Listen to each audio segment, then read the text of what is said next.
without my love. Tell me where it all went wrong. Tell me when it happened. 'Cause you and I were sailing along. Oh, so it seemed. Don't know what I was thinking, but my ship was sinking. And harbor in the storm, my heart was safe with you. Stars fade away, no salty seas of blue. You came as far as you could to the line, and I took it all for granted. I took it all for granted. I'm really gonna miss your love. I'm really gonna miss your love, child. I'm really gonna miss your love.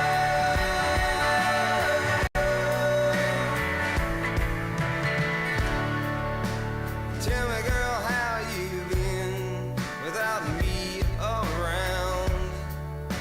After I left your heart, the lost and found. 'Cause all I got is deep regret and circumstance. I know I'm never gonna get a second chance. And harbor in the storm, my heart was safe with you. Scars fade away, no salty seas of blue. You came as far as you could to the line, and I took it all for granted.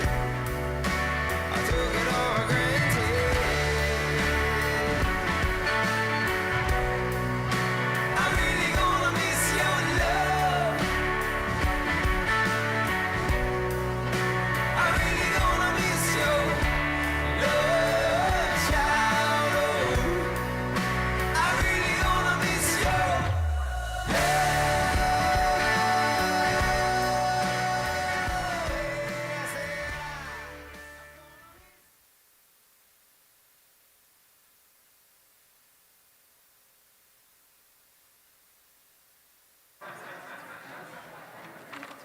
Hello.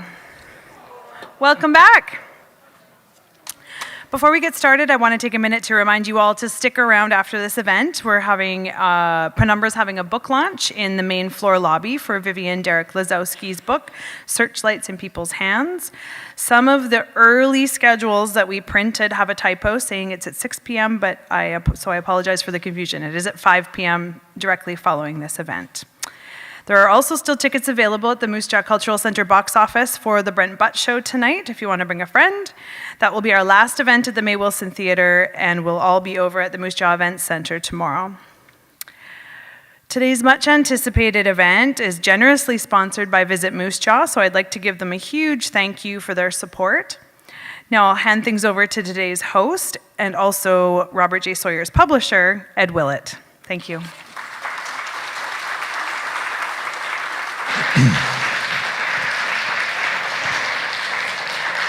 Rob, why don't you come out too? Right. Hey, Ed. Hello, everybody.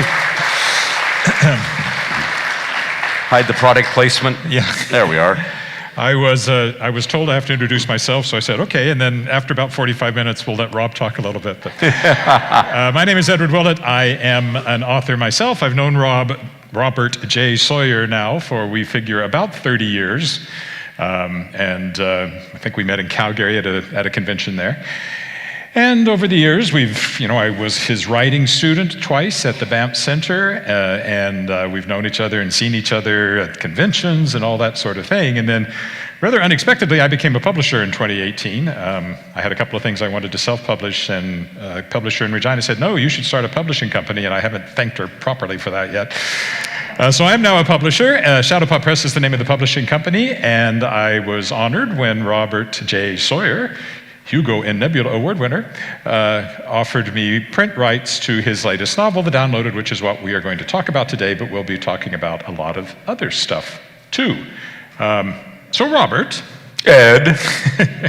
now I should tell you that when I pick up my phone, I am not checking Facebook for happy birthday messages, because it is my birthday. It is Ed's 65th birthday.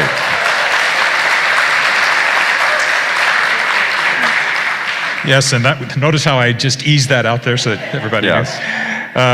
So Rob.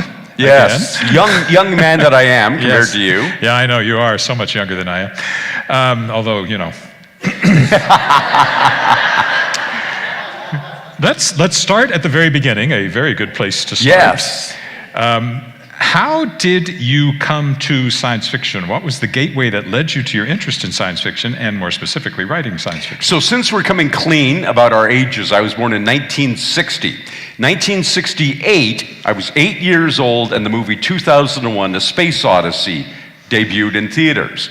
And that, even if you have a birth year that begins in a 0, even at 8 years old, the math is easy. In 2001, I'll be 41 years old. My father happened to be 43 at that time, sitting next to me in the theater. And I thought, so this is going to be what my life is going to be like before I'm as old as my dad. We're going to have interplanetary travel. You know, today happens to be the 55th anniversary of the first human being setting foot on another world, Neil Armstrong at Tranquility Base. We're going to have interplanetary travel. We're going to have true artificial intelligence. We're going to have, apropos of the downloaded, cryogenic suspension of life into hibernation, so for space travel. We're going to have hotels, and all of this was going to be in my lifetime. And I thought, this is really intriguing, and that really got me interested in reading more about what potentially science and technology was going to hold for the future, and the literature of that, of course, of rational, reasonable extrapolation from what we already know to what plausibly might be, is science fiction. That saves me the trouble of asking your definition of science fiction. I have many. As I said when I did master class here, depending on the pedagogical point I'm trying to make, I have endless numbers of definitions for science fiction. I remember 2001, I saw it in Weyburn on a Saturday matinee with a lot of kids who were mostly looking at it going, what? But I had read the book before I saw the movie. So you have had a number of your own work has been adapted for television. You've done some screenwriting as well. And of course, another thing that you haven't mentioned that I know was an influence on you was the original Star Trek series. Yes, that is true. Absolutely. My parents were both academics. They were both typical 1960s liberal Canadian academics, university professors, University of Toronto. They would not let me or my two siblings watch violent TV shows. We didn't have toy guns. We weren't allowed to watch westerns where people shot people. We weren't allowed to watch Rat Patrol or Mission Impossible. But Star Trek, which had phasers that stunned people instead of killing people, somehow passed muster. Now, I was a little young when Star Trek was in first run. It debuted when I was 6 years old, but my older brother was 6 years older, and I snuck down and actually managed to see 2 episodes in their original first run of Star Trek, and was absolutely hooked on that. And it's interesting because Star Trek, that generation, Star Trek is a very optimistic view of the future. If I had been born a decade later, then my gateway might have been Star Wars, which is a much more pessimistic version. It's about a repressive regime that has brought down individual liberty in the Empire and these rebel, alliance trying to regain their liberty. But Star Trek, that and the fact that the thing I alluded to a moment ago, the 55th anniversary of the first person walking on the moon, the background of my childhood was this optimistic view of the future, made me not just a science fiction fan and ultimately writer, but an optimistic, positive science fiction fan and writer. And today, that's a tiny niche market of science fiction. The bulk of it is dystopian. Bulk of it is, you think it's bad today. It's like Homer Simpson when Bart says, "This is the worst day of my life." And Homer says, "The worst day of your life so far." And that's where we are in terms of most people's conception of the future. So I'm kind of a little bit of a voice in the cosmic wilderness saying, I think we still got a shot at having a better future than we have today. And when did that voice begin? When did you start writing science fiction as opposed to consuming it? I was writing it as a kid. And in fact, I was very fortunate that a number of institutions wanted my archives as a Canadian writer. And I was approached by several that wanted them for their science fiction archives collections. And McMaster University, McMaster in Hamilton, Mac, I have no connection with them whatsoever, but they said, we want you for our Canadian literature holdings, which I was delighted to be part of. So I'm there with their Pierre Burton collection, Jack McClellan, the great Canadian publisher, John Robert Colombo, the editor of Colombo's Canadian Quotations, and so forth, my papers. But amongst them, they were valued by the tax authority as being very valuable because it contained my juvenilia, pencil-written science fiction stories from when I was 6, 7, and 8 years old. So it was right at the very beginning of it that I thought, this is something I want to do. I did not think I could do this professionally. I've been extraordinarily lucky. I underscore that constantly because, yes, people go, oh, you've got talent. Well, maybe I do. Yes, you're hardworking, certainly am. But yes. But the luck either comes your way or it doesn't, and there's not a lot you can do except hopefully being prepared to capitalize if an opportunity comes your way. So I've been very, very lucky in this profession. But I mentioned my parents were academics. I would plan to be an academic myself, or at least a scientist. I wanted to be a paleontologist. And in my final year of high school, I thought, the science fiction thing that I kind of thought might be a hobby, I want to try that as a career. My father actually taught economics at the University of Toronto, went and accessed, this back before anybody had a home computer, over the mainframes and the tie lines, the Statistics Canada servers in Ottawa, and got a tractor feed printout. Remember those with the holes up the side and fan-folded paper? Of the average income for the last 20 years of writers in Canada, and left it at my place at the table. Not a word, just left it there. And I said to him, but Dad, that includes poets. So I said, I'm going to give it a shot, and I did. But that was how it came about. Well, and now you're up to your 25th novel, yes, which we should probably talk about. The Downloaded from Shadow Paw Press in Regina, Saskatchewan. That is correct, but it didn't start as a print book at all. It did not. It has a very unusual, we just did the origin story of the writer. Now let's do the origin story of The Downloaded. Yes, so about 4 years ago, Audible had decided that they wanted to emulate Netflix. Netflix started out as a distributor of other people's content. So remember back in the day, it was distributing DVDs through the mail of films. They didn't make anything, they just distributed. And then, as you all know now, they are one of the biggest producers of original content. They found making new content was much more lucrative than just being a middle person and distributing somebody else's content.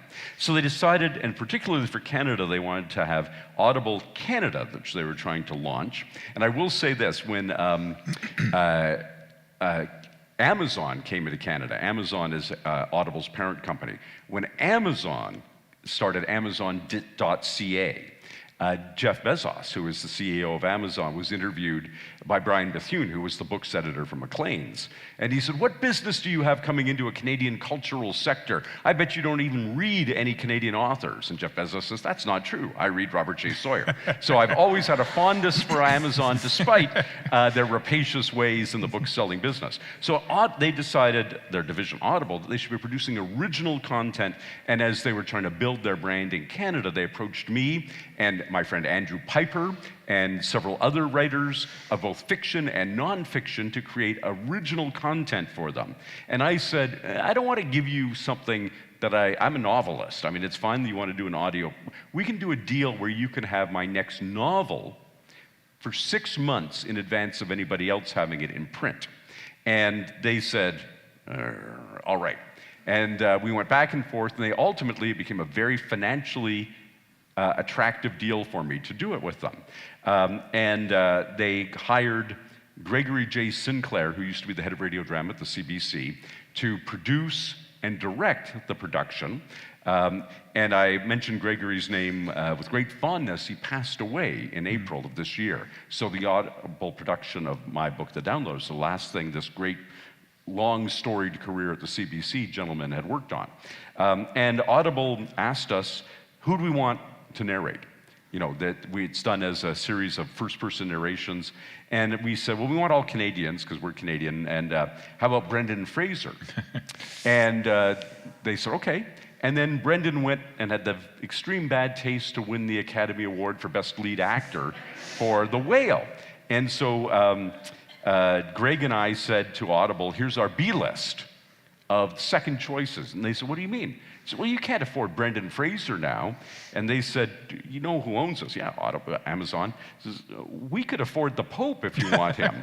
So, okay, well, he's not right for the part, right? Because the character is Armenian, right? So, but anyway, so they got Brendan Fraser, and they got everybody we wanted to be the parts. Colin Fior, who's a mainstay of the Stratford Festival, played Pierre Trudeau in the miniseries Trudeau, is another voice in it, for instance. Andrew Fung, who is one of the ensemble cast of Kim's Convenience. Vanessa Sears, who's a Dora Mavermore-winning Broadway actress, but is currently starring as Juliet in the Stratford Festival's production right now of Romeo and Juliet.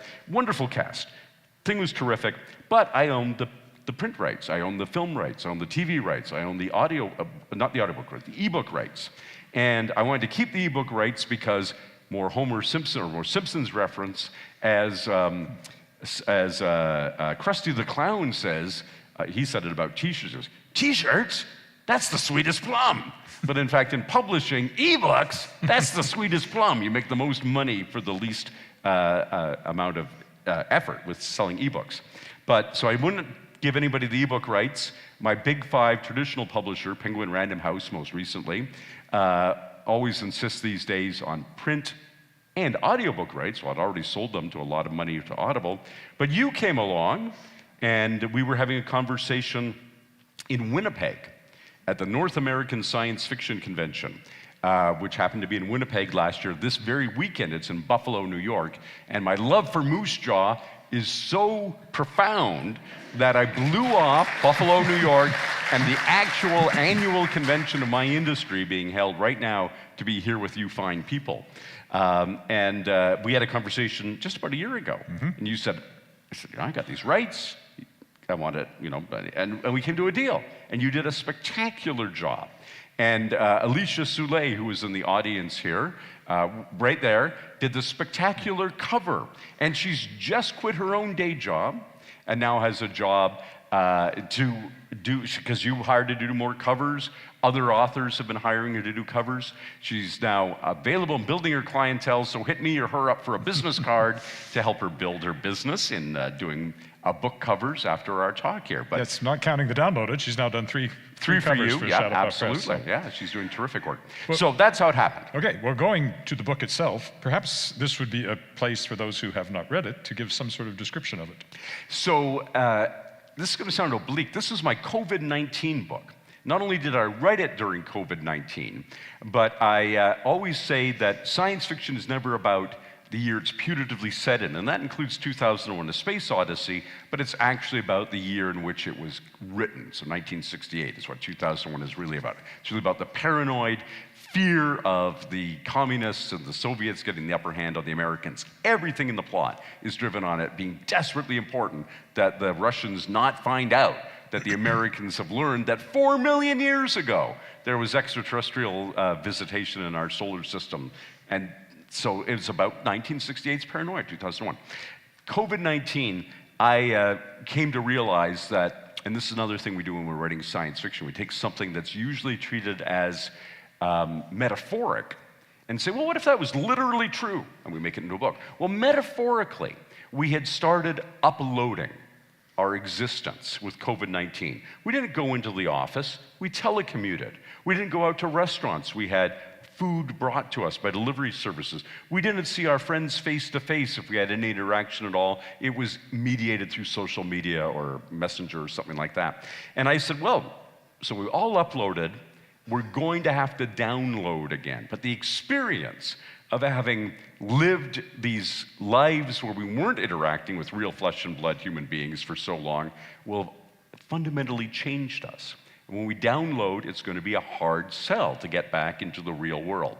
And that was the reality I think that we've all lived through in the last couple of years, but I did a science fiction one. What if we really uploaded our consciousness, really lived decadent online lives for a period of what seemed like years, and then really downloaded and found that, oh, you know, the whole world has changed. And that's what the Downloaded is about. It was very much a response to the time in which it was written, which is true for almost every I think ambitious, certainly social comment-based, as my work is, social comment-based science fiction. It's always about the here and now.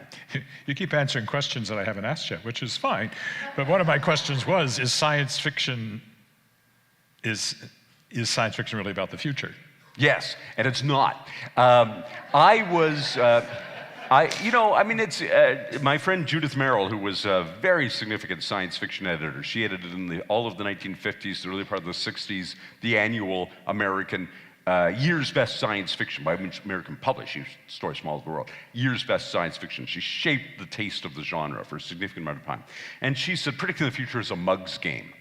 You know, you're gonna get some things right, you're gonna get some things wrong, and it's not the measure of a work of science fiction, whether or not it correctly predicted the future. As Ray Bradbury used to say, my job isn't predicting the future, it's preventing the future. He would be horrified, were he still alive, to know that his famous novel, Celsius 233, as we call it here in Canada, or Fahrenheit 451, turned out to be incredibly prescient. That in, the 2024, we would be banning and burning books, more so south of the border than up here. He would have been mortified to think that the warning that he'd sounded 70 years ago would have gone unheeded. That, George Orwell, who wrote 1984, in 1948, and just reversed the last two digits to say, it's really about, the way things are going in terms of a downward slide to authoritarianism, post-World War II, would be mortified to look at world politics today, except for, surprisingly, the lurch to the left that just happened in France, stemming a tide of big lurch to the right of authoritarianism in most places. And I guess the recent overturn in the UK, too, is very interesting. So it's always about when it's written. And I just came back in October from China, where I had been lucky enough to be co-guest of honor at the World Science Fiction Convention, which was being held for the first time ever in China. My co-guest of honor was my old friend Liu Cixin, who wrote The Three-Body Problem. And science fiction is enormously popular in China, and I've been lucky enough to win an award for being the most popular foreign science fiction writer in China. Also enormously popular today, and even more in the past, in Russia and the former Soviet Union, anywhere where you can't talk openly about hot-button issues. Science fiction has been the underground samizdat way of getting those conversations past the censors. And so science fiction, when it's ambitious, not about the future at all, it's about the things you can't comfortably talk about in the present. And that's what makes it an extraordinarily powerful and important literature. I already have cited Orwell and Bradbury, but of course this is Canada. And last night at the trivia game, my team won. And one of the things was identify authors from these photos, and there's H.P. Lovecraft. Well, nobody else looks quite so creepy as Lovecraft. There's Isaac Asimov with the mutton chops, everywhere, Asimov. And then there's this, forgive me, but this very hot young woman. And it was supposed to be the trick question. It was Margaret Atwood as a young woman, all right? So Margaret, of course, wrote The Handmaid's Tale. Not intended to be a blueprint, but she wrote the book, right? Again, she was set in the future, but she was saying, look, we're losing control of women's reproductive freedom, reproductive health. We're losing control of all the gains that all the feminists, my mother, all the feminists of that era, my mother was even older. My mother was born in 1925. I think Margaret was born in 38, if I remember correctly. All of these people who had fought for all these gains for women, she saw the beginning of the clawback and wanted to do a cautionary tale. So yeah, science fiction is about the here and now. It's a means for saying, pay attention. And in repressive regimes, here are the places you can whisper and talk with mask and metaphor and disguise about the things that the censors will not let you talk about directly. if science fiction is about preventing the future, has it, some futures, not the future in general, has it succeeded in that? I mean, The does damn science dirty fiction... apes haven't taken over yet. Okay, there you go. No, this is the saddest thing. I'm sitting here, you said, well, Rob, let's go out on the stage and talk about the dying embers of your career, or words to that effect. At the end of my career here, you know, I've been publishing science fiction since 1980. 44 years I've been publishing. 34 years a published novelist. So no matter how you slice it, there's way more years career already used up than is left, if any is left after this. After publishing with you, I don't know if there's any left. And I've come to think, what is, you know, we talk about definitions of science fiction. I threw one out earlier. Another one that I use is it's the literature of intriguing juxtapositions, all kinds. It is the literature written by Cassandras. Cassandra is the character from Greek mythology, the prophetess, the female prophet, who was doomed, cursed, to always tell the truth and have no one believe her, right? And science fiction has turned out over and over. Right now we have this existential threat. Besides climate change was an existential threat, the existential threat of AI. Now, if there's any theme, going to 2001, before 2001, going back to the coining of the term robot, which is from a Czechoslovakian word, robota, which means forced or indentured laborer. In 1926, I think the word was coined. Going right back to the beginning, we've been sounding warning bells, warning bells, warning bells. And then Microsoft and Google and other firms that they're now gobbling up came out just 3 or 4 years ago and said, you know, all those jobs that people used to do, writing, drawing pictures, creating songs, gone.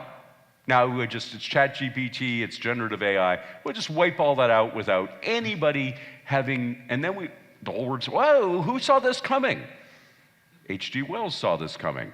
Arthur C. Clarke saw this coming. Isaac Asimov saw this coming. James Cameron, Canadian director of Terminator, we all saw this coming, and nobody listened. So it's the literature of Cassandra. It's very frustrating. Now, having said that, you also made the point that you write optimistic science fiction. I know, I know. And that's why it's a tiny little, I think, so this is it. Science fiction is about possibility space. I don't mean space, the final frontier. I mean, when you're graphing things, the thing on the X and the Y axis, that's part between them is the space on a graph. And the possibility space is all the things that can reasonably happen as you graph on there. So for instance, you know, the possibility, we talk all about climate change and so forth. The possibility space is, you know, we're trying to get plus or minus a certain 1.5 degrees Celsius and so forth. It's not going to be 40 degrees Celsius hotter in 10 years. There's no way. That's outside the possibility space. Not going to be 40 degrees cooler either, negative 40, right? There's a wedge of possibility space going up from the origin on a graph. And if all you have are negative visions, you're defining that possibility space. What I think is absolutely necessary, you know, going back to Greek myth again, I mentioned Cassandra. Everybody knows the story of Pandora's box, right? Pandora's box, you open it and all the demons come out. The last thing that comes out of Pandora's box is hope, right? In the myth, in the story. So there has to be somebody like me and my American colleague, Kim Stanley Robinson, another hopeful science fiction writer, who's saying maybe is in that possibility space or in the laneways on the highway of the future leading ahead, maybe there is one that is an off-ramp from dystopia that we could still do a course correction and select. So going back to the downloaded, what makes this a hopeful book, considering the world is not in good shape? No, it begins with the discovery that that there's been a cataclysmic, or as we now call it, catastrophic, or cataclysmic, event, or yes, which hopefully will not leave the readers catatonic, but rather, you know, catalyzed to want to read more. Anyways, yes. It is definitely, and I'd never written post-apocalyptic fiction before. It is post-apocalyptic fiction. And yet, the characters are trying to rebuild a more positive future. And one of the things I wanted to deal with in this is the characters in the novel, the people who survived the apocalypse. There's 3 groups that survived. Some astronauts who thought they were heading on a space voyage and never managed to get away. Some prisoners who've been uploaded into a virtual reality prison and were never let out because civilization fell and the wardens weren't around anymore. And some Mennonites who just sailed through the apocalypse just fine. Years ago, and my novel is set in Waterloo, Ontario. I'm lucky enough to be friends with Mike Lazaridis. Mike Lazaridis is the co-founder of Research in Motion, which later rebranded itself took the corporate name after its flagship product, which was the BlackBerry, the world's first smartphone. And I said to Mike years ago, we were having dinner, and I said, what were you thinking? You put the headquarters of your company in Waterloo, Ontario, a place that is surrounded by people who will never buy your product because it's surrounded by old order, horse and buggy Mennonite communities. And he said, no, Rob, you don't get it. They're the backup plan for humanity. When this all comes crashing down, they'll still be there. And I want to be friends with them. Which is wise, because the Mennonites have a very ingrained tradition of hospitality. Nobody goes hungry. You show up at a Mennonite farmer's door, he will feed you. They are hospitable as part of their Christian service, their Christian sect. So they survive just fine because they're not prisoners of the wheel, of the electron, of high technology. They did just fine. But out of these 3 groups, I wanted to show that the ones that we thought, the right stuff astronauts, with their noble bearing and all those things that Tom Wolfe talked about in the book, The Right Stuff, and the miniseries that was recently made and the movie that was made in between those 2 things, was actually more or less the wrong stuff, and is what's going to lead to the disaster. Hyper-machismo, hyper-macho behavior, hyper-competitiveness, honor has to be served at all costs. No, somebody slights you. My Mennonite characters say quite literally in the book, somebody strikes you on the left cheek, turn the other cheek. Here, strike me on the right cheek. You can't hurt me. My honor is not at your discretion to decide whether I have it or not. I have it because of who I am, not because you insult me and I decide to fight you to the death because I've been injured in terms of my honor, insulted in terms of my honor. So it is about the best of humanity ultimately triumphing and not necessarily being from the people we think of. We lionize, astronauts, heroes, and all that sort of thing. No, people who have fallen afoul of the law may in fact be rehabilitated and may in fact come out of that to actually become the great leaders. Every science fiction novel is part of the world of literature. One of the things that inspired the Downloaded is, I've won the Hugo Award, the top award in the science fiction people, and people sometimes say, who's it named for? Victor Hugo? No, it's named for a magazine editor, Hugo Gernsback. But they think Victor Hugo. Victor Hugo's most famous work is Les Miserables. And Les Miserables is about a man who was a prisoner and became the mayor of the town, Jean Valjean. You've played the part, haven't you? No, but I've sung some of the music. You sung some of the music. You played Lurch. It is typecasting. Yeah, very close. You got to be Lurch, not Jean Valjean.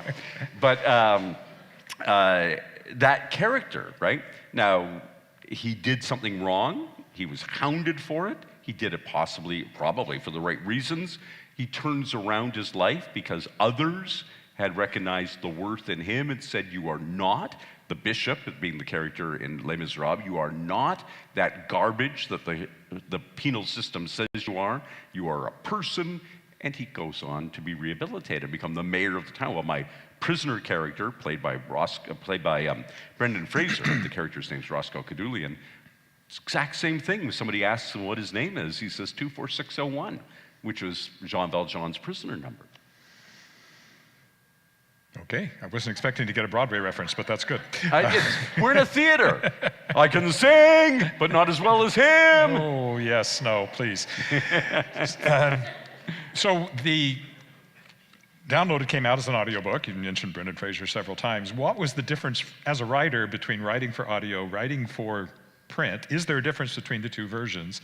And you've also had works adapted for the screen, and you've done some screenplay writing as well. My novel Flash Forward was made into the ABC TV series 15 years ago, starring Joseph Fiennes and John Cho.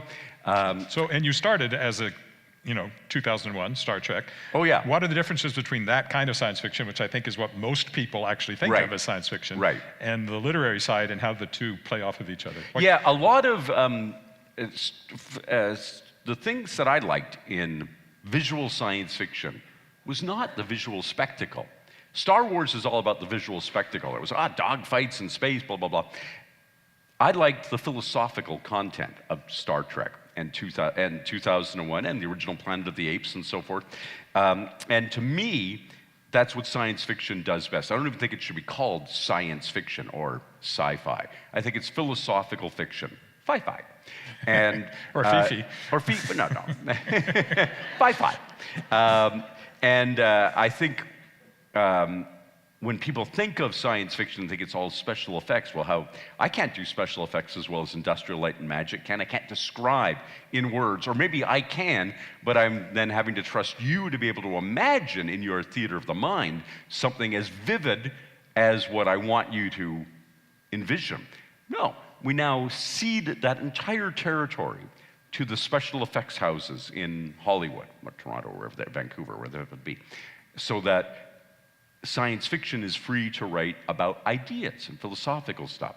And one of the things I wanted to do with the Downloaded, I knew that because Brendan Fraser was going to be the lead narrator, that all kinds of people who knew nothing at all about science fiction, but were Brendan Fraser fans, were going to get this, especially since on Audible, it's free. If you have an Audible account, don't require one of your monthly credits. It's just free. Just go and listen to it and leave a 5-star review. That's all I ask.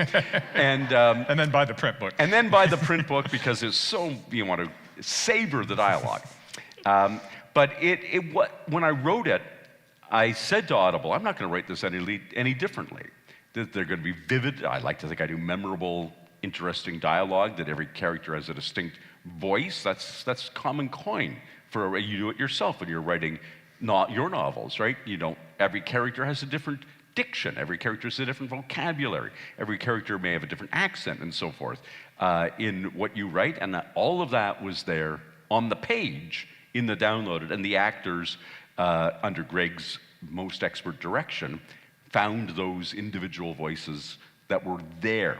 As they all say in theater, you know this well, if it ain't on the page, it ain't on the stage. And that applies exactly to writing a novel as it does to writing something that's going to be performed as an audio production.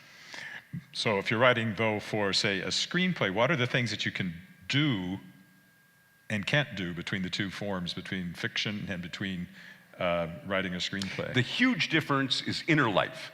The reason novels persist, or even just narrative prose fiction persists, is that you get inside a character's head. You don't get that in film or TV. You only get the externals.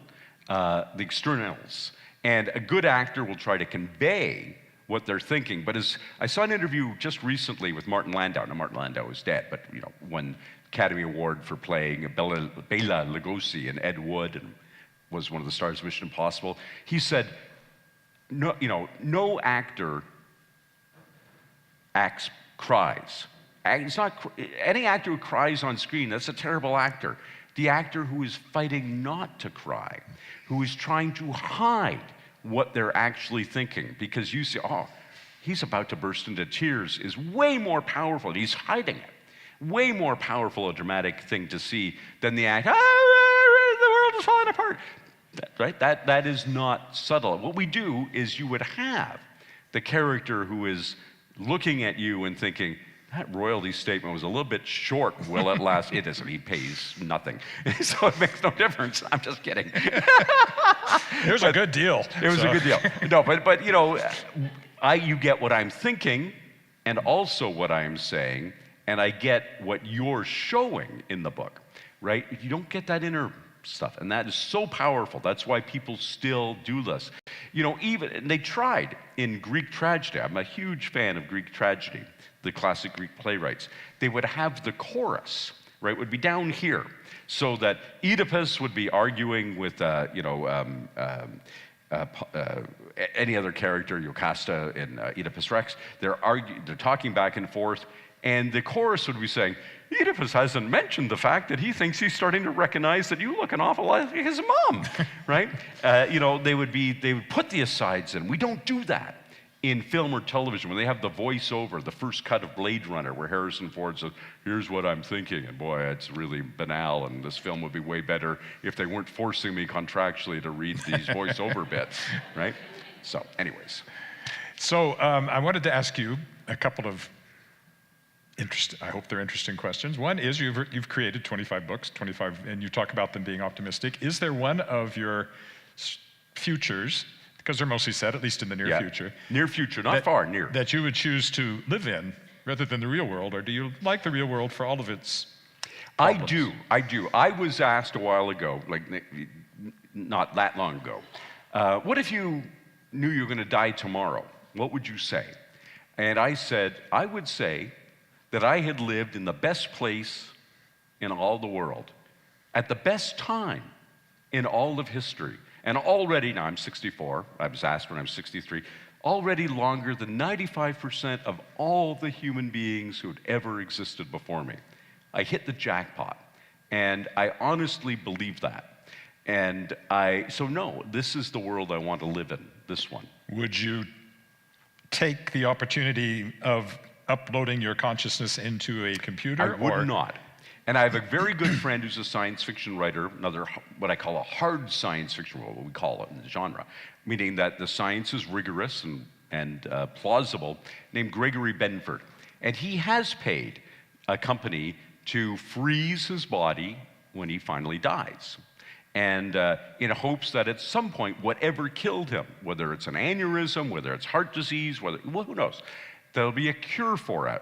And at that point, whether it's 5 years, 50 years, 500 years down the road, society will try to decide, oh, Greg Benford, well, let's thaw him out. And what are they going to do with him? Well, he was a professor of theoretical physics at UC Irvine. Physics will march ahead in 5, 50, 500 years. His knowledge will be obsolete. No, as much as we revere Isaac Newton, nobody wants him teaching physics today. He doesn't know jack about modern physics, right? There'd be no role for him. His family would be dead. His friends would be dead. He would be a freak. I don't want to be displaced through time. I don't want to be displaced through a time machine. I don't want it by cryonic suspension. And if, the Grim Reaper comes a-calling, why? I know it's often in science fiction, and a lot of my books have talked about ways to try and beat death. But ultimately, no, it is, the cycle of life. It's to bring in a little Disney here, right?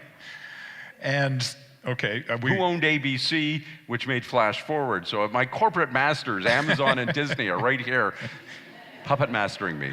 We're going to have a Q&A here in about 5 minutes. So as we get towards the end of our conversation, where do you see, we were joking about the dying embers of your career. What do you see yourself doing next? That's a very interesting question. Audible just recently asked me for an outline for a sequel to The Downloaded, and I never intended a sequel. And indeed, for all of my books that are standalones, I have 3 trilogies, but for the standalones, I always want a definitive ending. I want the character arcs of the stories to be completed. That said, to go back to Sophocles, who wrote Oedipus Rex, the concluding line of Oedipus Rex is, "Count no man's life as happy until its final day."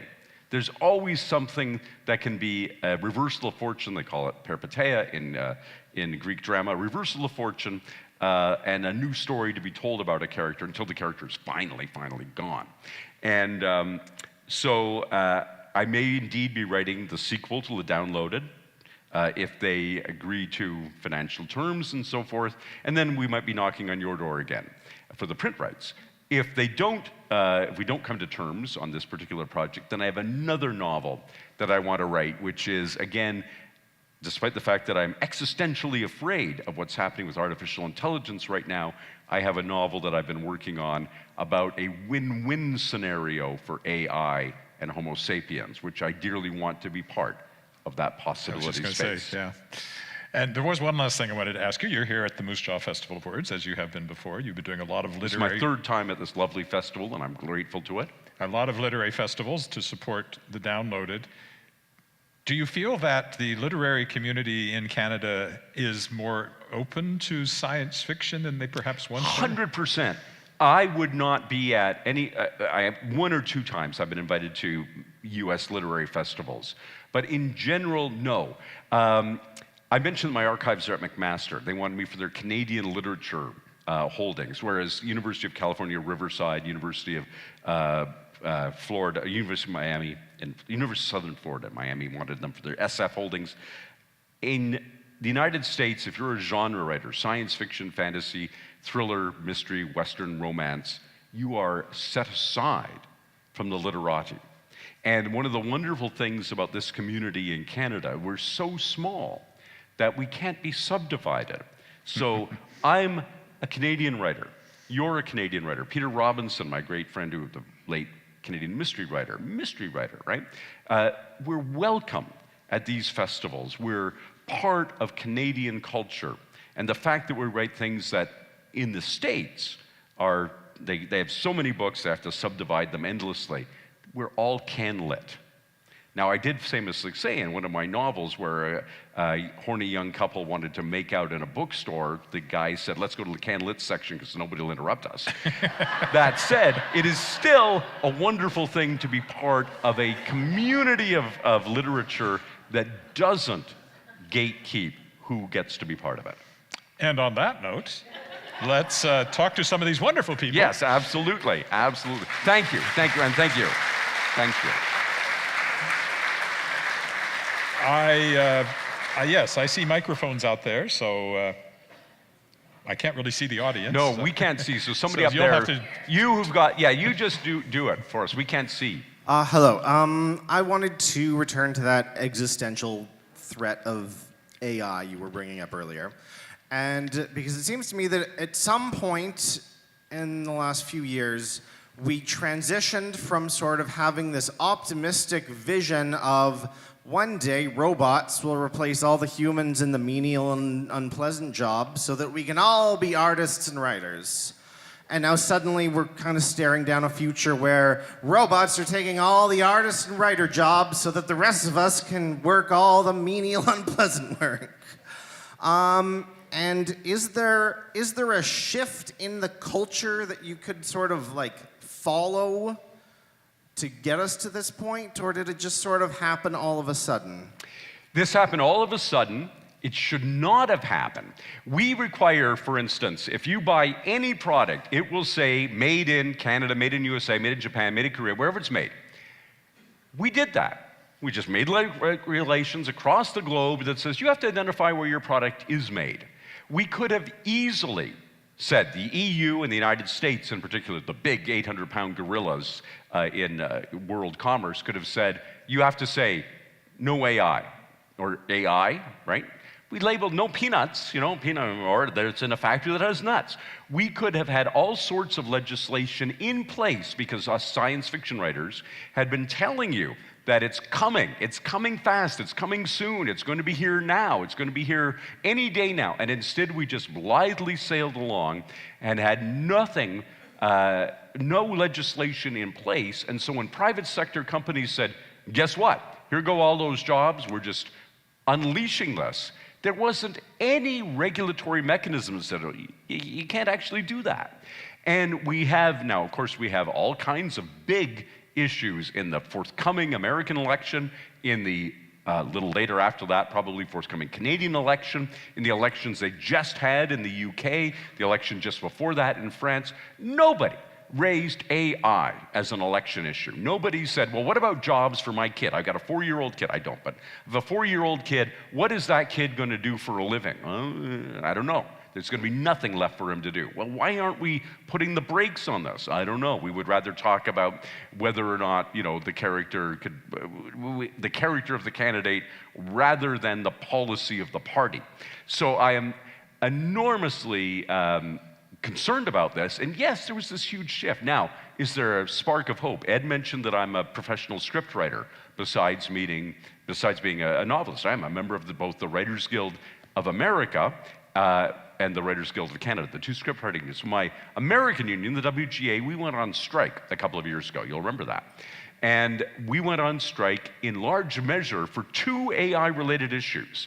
The first one was we wanted that if we wrote a script or a proposal for a script or made a pitch for a script. I had an idea that it would be evaluated at the studio end by a human being, not that it would just be fed into an AI that would decide this or that is what is going to be made.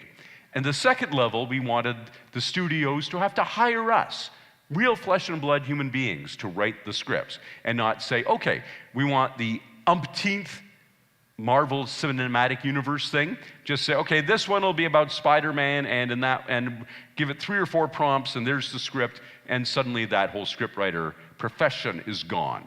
And also, we'll digitize the actor and use him in his or her likeness or their likeness in perpetuity for paying them for one day of being. All of that, we said no. And the Screen Actors Guild also followed and said no.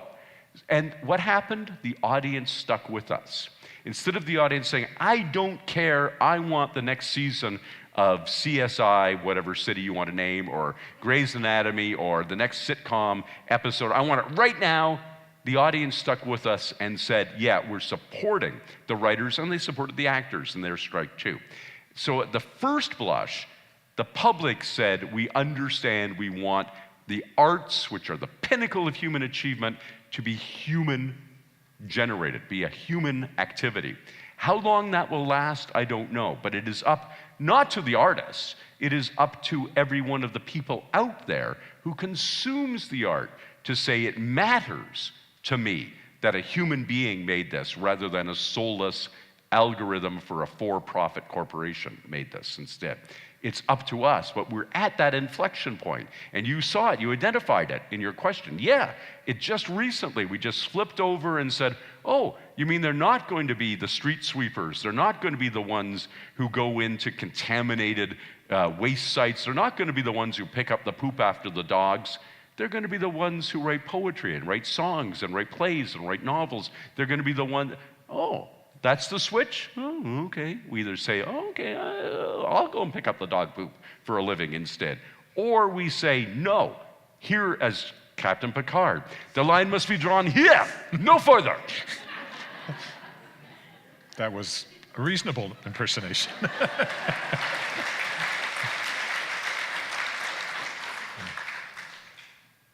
So I have a bit of a follow-up question to that. As someone that works with sort of large corporations like Amazon and all those things, but also seems so in touch with, you know, the consumer product, what do you think makes it so slippery about that idea of intellectual property and original thought that leads us to this whole AI debacle? What makes it so slippery that I was having a little trouble? I was having a little trouble too. Yeah, you weren't holding the mic close enough. AI would have known to do that. I guess my thought was that as someone that sort of understands the bridging the gap between Yes. you know, large corporations and us as the consumer and talking about, you know, the Screen Actors Guild and all the things that you've done, what do you think makes intellectual property and that idea of the human idea so slippery for large corporations to want to go down that AI path? So all right, so question about AI and art and intellectual property. We have a very love-hate relationship with intellectual property. Everybody recognizes that most of the things that I cited as examples, Shakespeare, Sophocles, and so forth, should be in the public domain. You can do whatever you want. You want to do a profane version of Romeo and Juliet, porno film, whatever, go ahead and do that. It's public domain. It belongs to the world. Maybe not the best use of your time, but you can do it. The flip side is Ed has novels that he's written. I've had novels that I've written. We've got poets and other writers in the audience here. We want to benefit from our work. If I was a stonemason and built a house, I could donate that house in my will, give that house to my child. And the child could give it to his child and her child, their child. In perpetuity, you could pass it down in your will. Real property. But we all say that, oh, after 70 years, sorry, Rob, your child will be kicked out of the family house because your property was intellectual property. It isn't real, and it belongs as much to this world as it does to the artist who created it. Very unusual approach to something. It's the only labors of a human being that we say fundamentally by its nature belongs to the whole world at some point, not just the person who created it. No other property has that factor to it, where the state can simply say, hey, you made enough money off of it, now it belongs to us. And you don't taper you off, you don't get a lesser, it's gone. It's public domain, it belongs to the world, and it's over. So right now the public is grappling with this. The AI companies, one of the heads of one of the AI companies just said, well, we think we all understand that once something is online, it belongs to the world. No. The downloaded is online as an audiobook, and it belongs to me and Audible Incorporated. The download is online as an ebook. It belongs to me and sfwriter.com Inc., my corporation. It doesn't belong to the world. It belongs to me. But the ethos is, you see it all the time. People will post things on the internet. They'll post things on Facebook. No copyright infringement intended. You just did copyright infringe. You just posted it. Say, I don't own the copyright. Copyright belongs to Paramount Pictures. Well, then why are you the one deciding how it will be copied? The copyright means the right to copy. So we have this incredible erosion of the notion of any, I'll just put it up. I'll just put it on YouTube. I'll put it on here. I'll put everything up. I just bought the Blu-ray set of, let's say, Star Trek Picard, and it's got all these special features. I'll just put them on YouTube. And I will monetize the clicks on YouTube instead of Paramount for the special features. We have to educate our entire world to the fact that human beings creating art, creating culture, have to be incentivized to do it. And it should be the people who have created it who benefit from it. And what the corporations are doing is saying, it's really kind of expensive having writers if they're going to make a living at it. It's really kind of expensive having artists and painters. The Art Directors Guild, United States, which is like the Writers Guild of America, they're my colleagues who do art direction for film and television, canceled their summer internship program this year and issued a statement saying, we can no longer, in good conscience, encourage people to pursue this as a career. They have stolen it from us. The corporations have decided that the human beings who do matte paintings, the human beings who generate even computer-generated imagery are superfluous to the process and an impediment to the bottom line and will simply be dispensed with. So it is a necessity for every one of us who cares about the arts to say, does it say human created on it? Does it say by Robert J. Sawyer, by Alice Major, by Sherry D. Wilson, by any of the writers who are here, or Ed Willett, or Lee Arthur Chain, or any of your other pseudonyms that you write under, that we recognize that the art is a human-to-human interaction.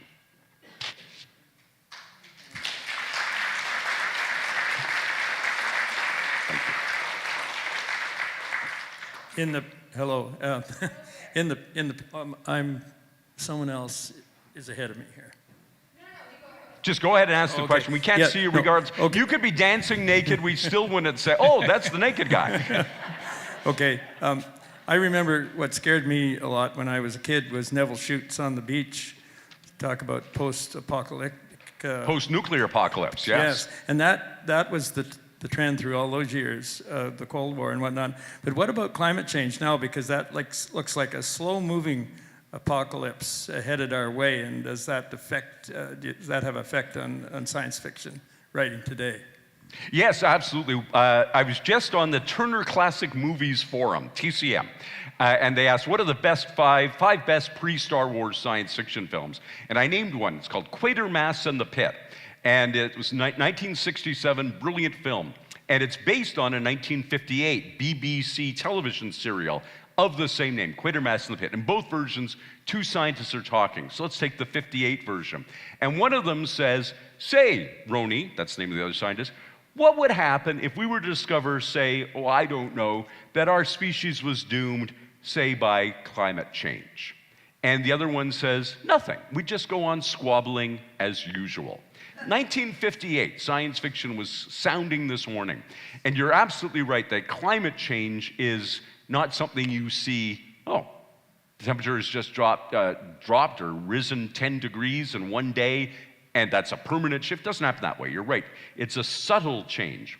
It's way easier to note that 4 days ago was the 79th anniversary of the birth of the atomic age, July 16th, 1945 was when the first atomic, it was a sea change. We went from nuclear weapons don't exist to nuclear weapons exist. Boom, and nobody could debate it. You couldn't say, well, I'm not sure whether they really exist or not. They exist. They exist, deal with them.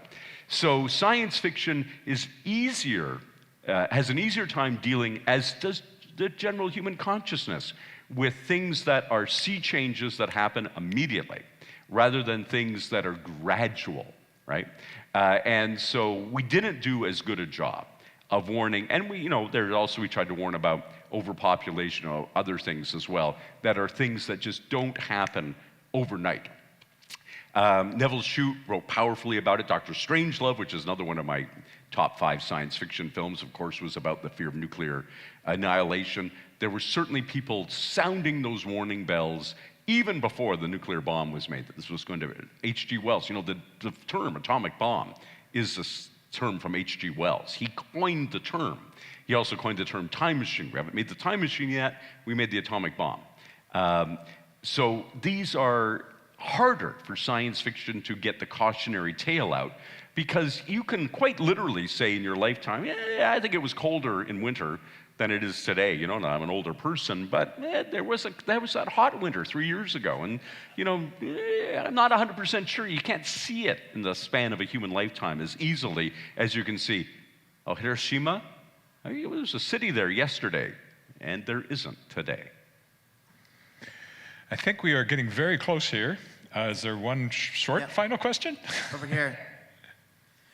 Hi, thanks so much, Robert. This is like a master class of this is the best talk, oh my gosh. So a question for you is this. Based on what you were talking about, and there's been lots of dialogue around AI and whatnot, with the trend in which a lot of readers are consuming content adjacent to video games, social media, TikTok, and graphics and animation and whatnot, and how, especially also with Amazon and Disney, where people are consuming content much faster and much shorter, are there nuanced differences and trends in science fiction writing that you think writers need to either resist against or learn to adapt and incorporate into their practice? Yeah, it's interesting. Shorter content, shorter attention spans. The Downloaded is the shortest of my 25 books. I don't know if Premi Mohammed made it to, are you here, Premi? Premi is one of the other authors speaking at the festival this week, and her work is mostly novella length, shorter than a novel. It's become very common, and we had another author that we had dinner with last night, Rachel, who says she writes flash fiction, extremely short fiction. So absolutely, we seem to be moving towards a consumption of lots of content that's very brief in duration. The erosion of the human attention span is a very real phenomenon. Whether it's a good or bad phenomenon, I don't know. We may have spent way too much time wading through, people get into a religious debate, you say, well, did you ever read the Bible? I got to the begats, and that, I didn't have the attention span for the begats, which go on forever, right? So there's a sense in which maybe, Charles Dickens, as I said last night when we were talking at the literary pub night trivia game, Charles Dickens, poster boy for paid by the word. It was the best of times, it was the worst of times. It was the age of reason, it was the age of blah, blah, blah, blah, blah. Okay, Chuck, we know you're getting it by the word, right? Instead of it was kind of an uncertain time. It was an uncertain time is all that whole long paragraph says, right? So whether it's better or worse, I don't know, but it is certainly a reality. Somebody else was asking me my master class on writing science fiction. I got a 200,000 word novel, and people are telling me that's too long. Yeah. The publisher, Guy Kay, last year, my friend Guy Gabriel Kay was one of your speakers last year, said everybody's looking for 100,000 words and under now, because the downward pressure is partially the economics of printing books. The smaller the book, the less it costs the publisher. That's why I like your book. That's why you like my book. But also partly because the audience isn't there for something. Here's something that will consume the next 40 hours of your life. I don't have time for that, right? Here's, they want something shorter. So yeah, it's absolutely having an impact, not just on science fiction, but all aspects of publishing, but we're clearly seeing it in science fiction. And Premi, who was here yesterday, was talking about the fact that her publisher wants her to keep her stuff under 40,000 words because then in science fiction we have the Hugos and the Nebulas, which I've been lucky enough to win both of. They have 4 categories: short story, novelette, novella, and novel. Novella being anything from 17,500 words to 40,000 words in length is the least published category, the fewest number of works. And therefore, it's the easiest one to win the awards in, right? The competition is the least, right? And so there's now Tor, which was my publisher and is her publisher, is very deliberately targeting that particular length to increase the chances of their works garnering these major awards, the Hugos, the Nebulas, because they're going at the space where there's the least competition. So there's also that pressure in terms of, oh yeah, Primi has built a great career of getting a Nebula Award, of getting a World Fantasy Award, of being nominated right now for the Ursula K. Le Guin Award, and Aurora Award, the Canadian Science Fiction Award, which she won in the short category for one of her works last year, I think it was. So definitely, there is this trend towards shorter works. I will wrap up because I know we're going over time here. Used to host a TV series on Vision TV, and I almost never get recognized for it. It was called Supernatural Investigator. And I was proud of the show, but I was particularly proud that I beat out Matt Frewer for the hosting job. Matt Frewer had been Max Headroom. And the whole point of this is that in Max Headroom, the original Max Headroom, the opening thing was that advertising, which used to be a minute, and then was 30 seconds, and then 15 seconds, they had invented this thing called the blipvert, and it was so fast that it caused your head to explode. That's how the Max Headroom franchise started. We're moving towards the blipvert and everything. Content that comes at you so fast, you cannot absorb the nuance of it, and then immediately after you've been exposed to it, you are expected to react to it with a thumbs up or a thumbs down or a happy face or a review of something that has been forced on you so fast you haven't had a chance to think about it, and your reaction has to become part of the permanent record immediately. It is, I think, injurious to human cognition and to the creation of sophisticated, nuanced debate, discussion, and works of art, but it absolutely is where we are today. And on that note, I thank you for having, in this era of shrinking attention spans, that you have listened now for a full hour and a couple of minutes. And if it did make your head explode, I hope it was in a good way. So, Ed, thank you. Now, I promised Ed that I would not sing Happy Birthday, but that doesn't stop you from singing Happy Birthday to you. Happy birthday to you. Happy birthday, dear Ed. Happy birthday to you. Thank you. And on that note, thank you all. Thank you.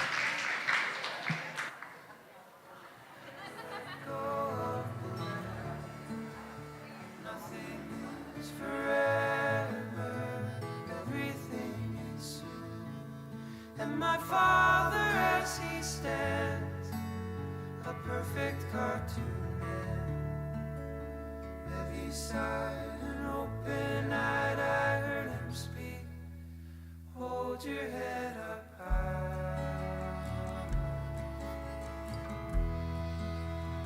Hold your head up high.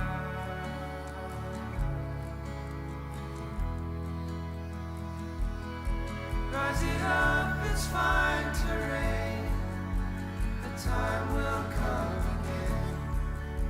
And misery's no rest for weary gentlemen. See that humankind